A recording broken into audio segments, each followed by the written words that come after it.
오늘 우리에게 주신 하나님 말씀은 디모데전서 5장 1절부터 16절까지 말씀입니다. 디모데전서 5장 1절부터 16절까지 말씀을 저와 여러분들이 한 절씩 교독하겠습니다.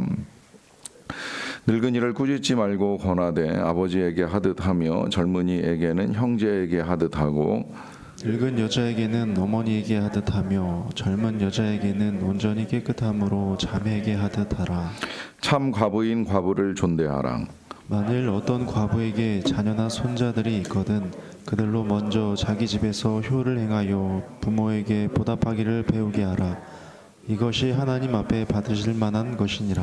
참 과부로서 외로운 자는 하나님께 소망을 두어 주야로 항상 간구와 기도를 하거니와 향약을 좋아하는 자는 살았으나 죽었느니라. 네가 또한 이것을 명하여 그들로 책망받을 것이 없게 하라. 누구든지 자기 친족 특히 자기 자족을 돌보지 아니하면 믿음을 배반한 자요 불신자보다 더 악한 자니라.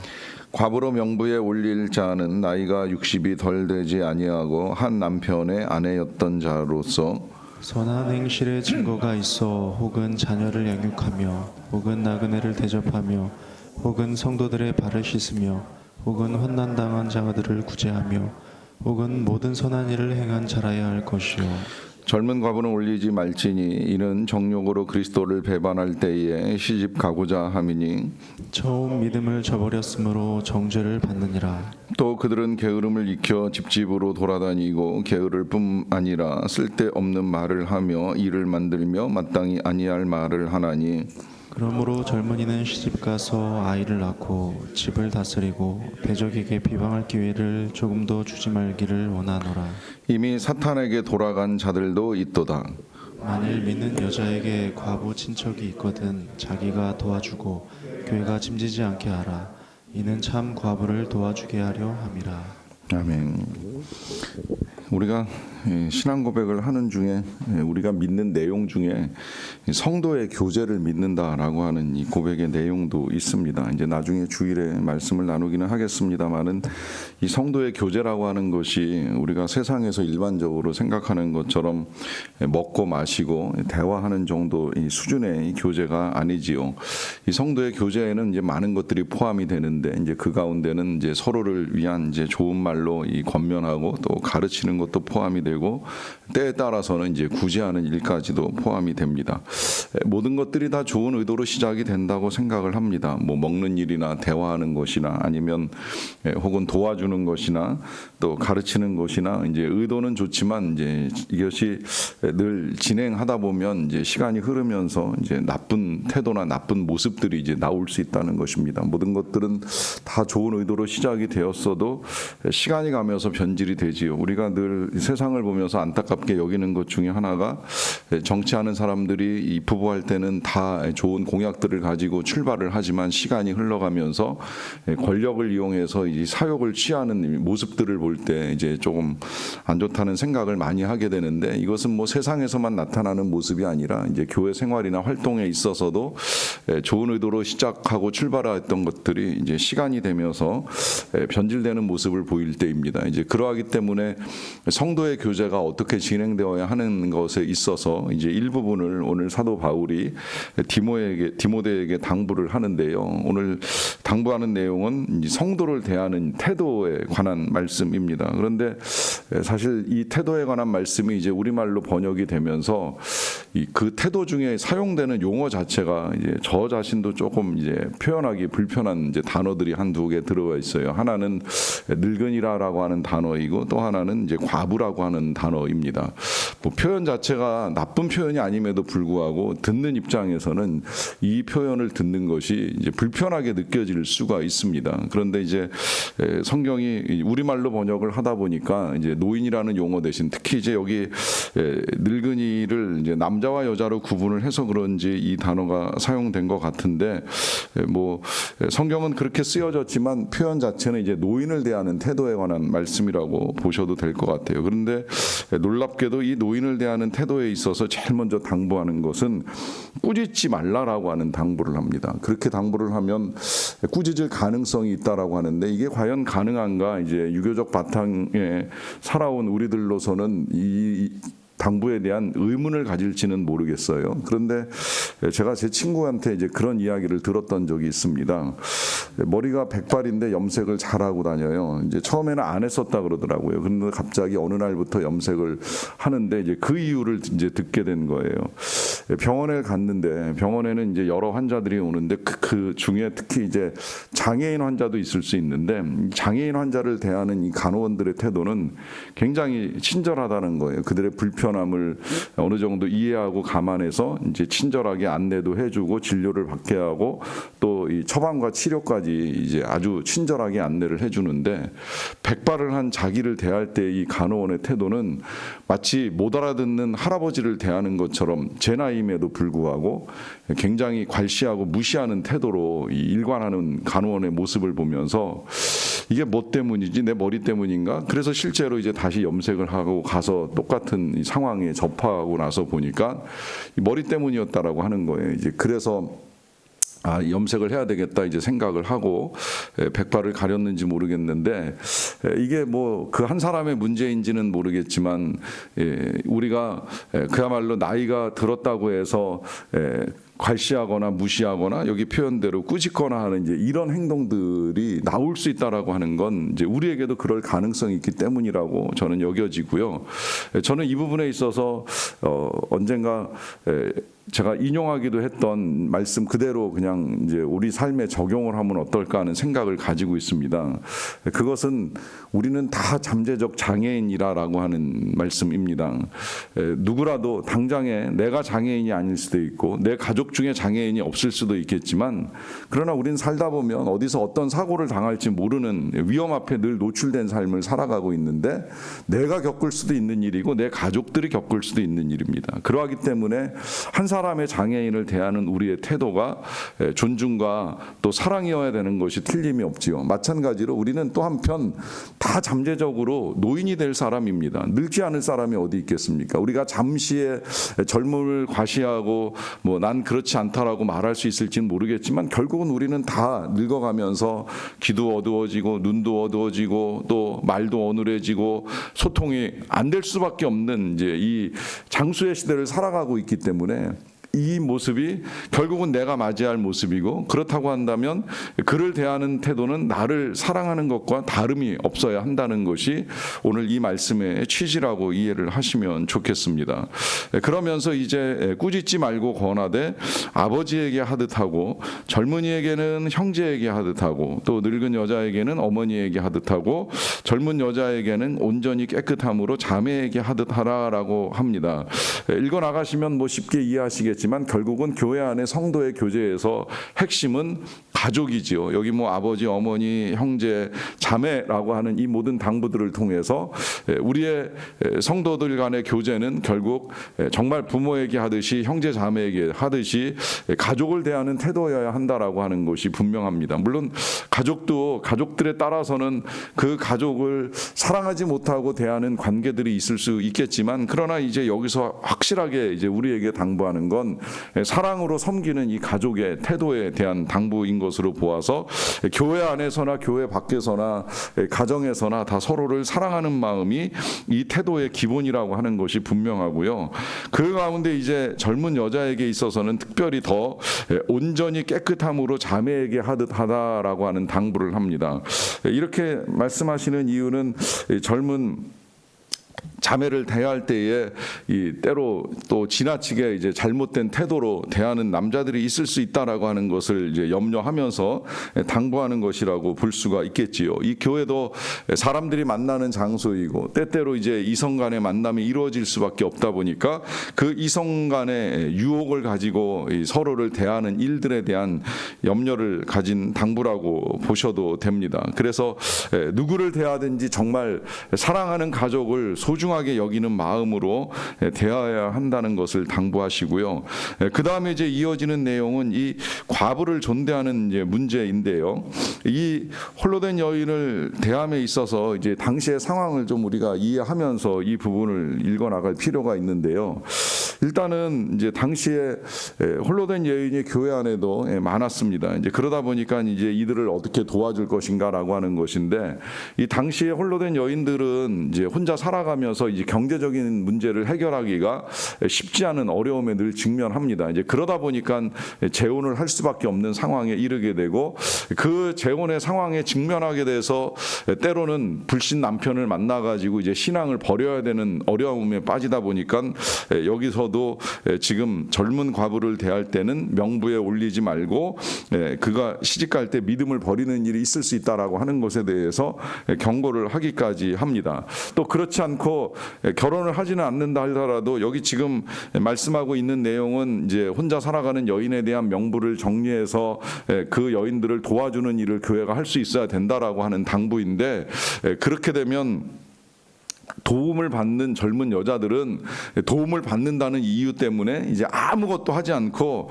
그냥 교회에서 받는 구제만으로 이제 생활을 하다 보니까 게으르게 아무 스스로 이제 발전하려고 하는 노력을 하지 않는 상태에서 이 사람 저 사람 만나면서 이제 오늘 본문의 표현대로 하면 집집마다 돌아다니며 게으름을 피우고 사람들과 이야기하면서 쓸데없는 말을 하고 이 일을 만들고 마땅히 아니할 말을 하는 일까지 벌어지게 된다는 거예요. 그러니까 시간이 많아지고 먹고 살만해지게 되면 사람이 이제 좋은 일을 도모해 나가는 것이 아니라 오히려 나쁜 말을 하는 일들이 더 많이 벌어지게 되는 일이 있으니까 이런 경우에는 오히려 이제 구제를 중단할 것까지 이제 당부를 하십니다.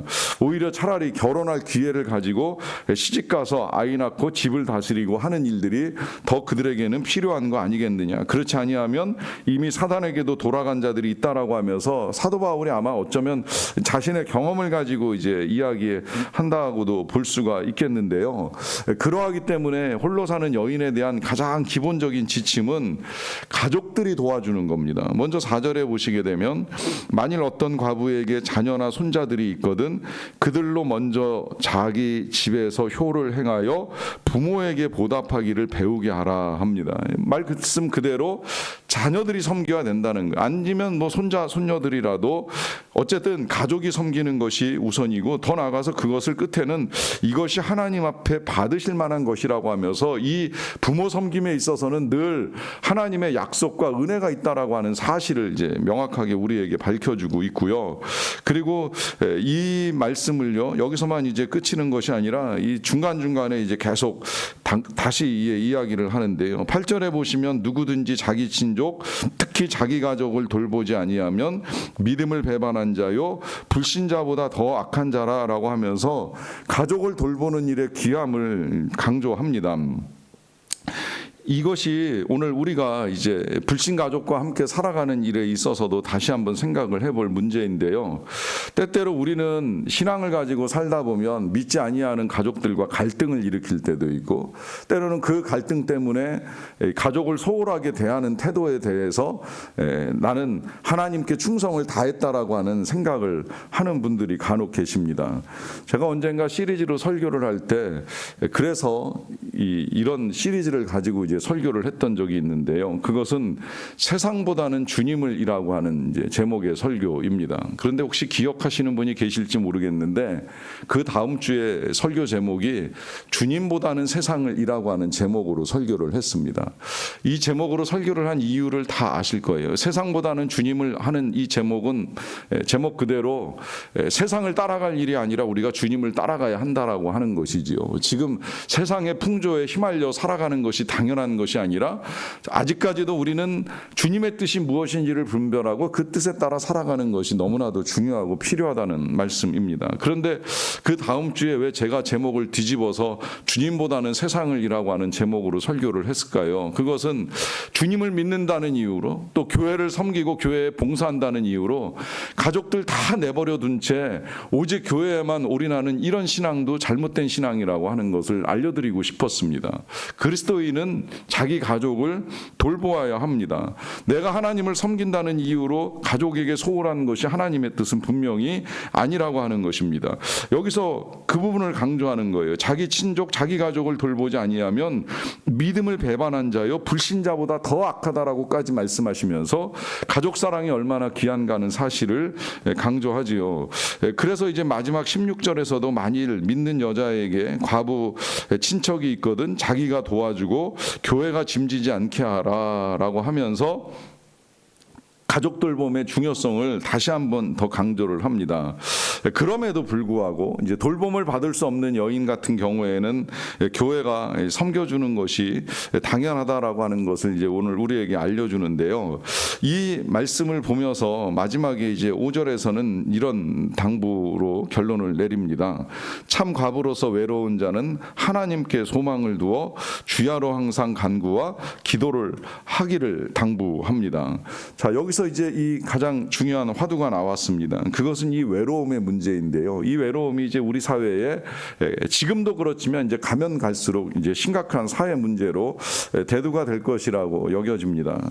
아시겠지만 영국에서는 이제 2018년에 아예 나라에서 이 외로움부라고 하는 부를 만들어서 이 장관을 세웠잖아요. 영어 명칭이 Ministry for Loneliness라고 해서 그야말로 외로움부입니다. 그래서 지금 이제 6년 동안 영국은 이 고독의 문제, 고립의 문제, 이제 더 나아가서 이 고독사의 문제를 이제 어떻게 다룰 것인가 하는 연구를 해나가고 있습니다. 일본도 최근에 이제 고립 담당 장관을 세워서 역시 마찬가지 문제를 다루어가고 있고요. 우리나라는 아직까지 이제 보건복지부에서 이 문제를 이제 관리하고 있는데 우리나라 지금 1인 가족이 1,000만 명이 넘었고요. 이제 그 가운데 노인의 수가 급격히 증가하고 있습니다. 우리나라도 이제 아주 많이 직면하게 될 이 외로움의 문제라고 이제 여겨지는데요. 그러하기 때문에 1차적으로 가족이 챙기고 가족이 돌보아야 하는 건 이제 너무 당연한 일이고요. 그럼에도 불구하고 누군가 나를 챙겨주기만을 기다릴 수는 없는 시대에 직면했습니다. 그 가족이 나를 챙겨주겠지, 내 자녀가 나를 챙겨주겠지라고 하는 생각만 가지고 살다 보면 여러분 우리 자녀들은 우리보다도 더 힘든 시대를 살아가기 때문에 우리가 그들에게 모든 것을 의지하고 살아가기는 쉽지 않다는 거예요. 그래서 오늘 마지막 결론으로 우리에게 당부합니다. 외로운 자는 하나님께 소망을 둬라. 주야로 항상 간구하고 기도를 해라. 왜 간구하고 기도를 하라고 하겠습니까? 이 간구와 기도가 하나님을 만나고 하나님과 교제하는 시간입니다. 그냥 단순히 기도하라라고 하는 당부가 아니라 하나님을 떠나서 우리가 어디에서 외로움을 이길 수 있겠느냐라고 하는 거예요. 결국은 인생은 혼자입니다. 끝내 혼자입니다. 가족이 있어서 가족이 돌봐주고 할 수 있으면 뭐 더할 나위 없이 좋겠지만 그렇지 않은 때도 도래할 수 있다는 생각을 가지고 더 우리가 하나님과 깊은 사랑의 교제를 훈련하고 연단해 나가야 합니다. 그래서 정말 주님을 만날 때까지 어떤 상황 속에서도 외로움을 이기고 주님과 함께 기쁨을 누리며 살아갈 수 있는 저와 여러분들 그리고 우리 가족들이 되기를 간절히 축원합니다. 기도하겠습니다. 사랑과 은혜가 풍성하신 아버지 하나님 감사합니다. 오늘도 우리가 하루를 시작하며 이렇게 주님 앞에서 경건하게 하루를 시작할 수 있게 하여 주셔서 감사드립니다. 주님과 함께하는 이 아침이 아침에 머무는 것이 아니라 하루 종일 이어질 수 있었으면 좋겠습니다. 늘 주님과 동행하면서 어떤 상황 속에서도 외롭지 않고 힘들지 않고 고독하지 아니한 삶을 살아가는 우리들이 되기를 원합니다. 그리고 나의 외로움, 나의 고독함 때문에 절망하고 좌절만 하고 있지 않게 하여 주시고 만날 만한 사람을 찾아 교제하는 성도의 교제, 그 기쁨도 누릴 수 있는 자들이 되게 하여 주시옵소서. 그것이 어려울 때에 탄식하고 있지 않게 도와주시고 그럴수록 주님을 찾는 믿음의 강건함을 가지고 우리가 소망 가운데 외로움을 이겨나가는 믿음의 본을 보여줄 수 있는 자들이 되기를 간절히 원합니다. 가족들을 위하여 기도를 드립니다. 연로하신 부모님들이 계십니다. 하나님 불쌍히 여겨주시고 사시는 날 동안에 믿음을 가질 수 있게 도와주시고 때로 홀로 있다 하시더라도 외롭지 않게 주님과 함께 씩씩하게 살아갈 수 있는 부모님이 될 수 있도록 도와주시옵소서. 마음의 평안함을 더하여 주시기를 원합니다. 몸이 쇠약할지라도 심령만큼은 강건하여서 날로 새롭게 하시는 하나님의 은혜를 누리며 살아갈 수 있도록 도와주시옵소서. 자녀 자녀들 또한 하나님의 은혜 가운데 능력 있게 하여 주시기를 축복합니다. 우리의 자녀들이 성경의 말씀대로 부모님들에게 효를 다함으로 말미암아 그들이 받을 만한 은혜와 복을 충분히 받고 누리고 나누고 섬기기에 어려움이 없도록 하나님께서 지혜와 능력을 더하여 주시옵소서. 병상에서 외로운 자들을 위로하여 주시고 치료하여 주시고 고쳐주시고 깨끗하게 하여 주시옵소서. 또 우리가 교회 안에서 이루어가는 성도의 교제 가운데에 참 사랑과 존중함이 기본이 될 수 있게 하여 주시옵소서. 또 다름을 서로 용납할 수 있는 지혜도 더하여 주시고 그리하여서 우리가 만나는 것 함께하는 것이 더 큰 기쁨으로 이루어 갈 수 있도록 하나님께서 모든 모임 가운데 은혜 위에 은혜를 더하여 주시기를 간절히 원합니다.